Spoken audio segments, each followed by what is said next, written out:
رہبر شہید سے اپنے دل کی بات تصور کرتے ہوئے کہ وہ میرے سامنے موجود ہیں اور میں انہیں مخاطب کرتے ہوئے اپنے دل کی بات کہنا چاہتا ہوں 10 سے 15 سیکنڈ میں.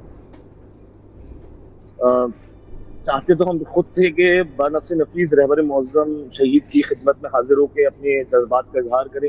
لیکن یہ خواہش رہ گئی، اور زندگی کی سب سے بڑی خواہش یہ تھی کہ ہم رہبر شہید کی خدمت میں حاضر ہوں اور ان سے اپنے محبت اور جذبات کا اظہار کریں. لیکن ہم رہبر معظم سید علی حسینی خامنہ شہید سے یہ وعدہ کرتے ہیں، یہ عہد کرتے ہیں کہ جس طریقے سے پوری دنیا میں موجود جوانان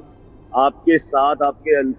ہر حکم پر لبیک کہہ رہے تھے، اسی طریقے سے رہبر جدید سید مصطفیٰ خامنہئی کے ہر حکم پر لبیک کہیں گے اور انشاءاللہ میدان میں وارد نظر آئیں گے، اور دنیا سے امریکہ اور اسرائیل اور اس سے منسلک جتنی بھی طاقتیں ہیں، ظالمانہ طاقتیں، ان سب کا وجود انشاءاللہ ختم کریں گے.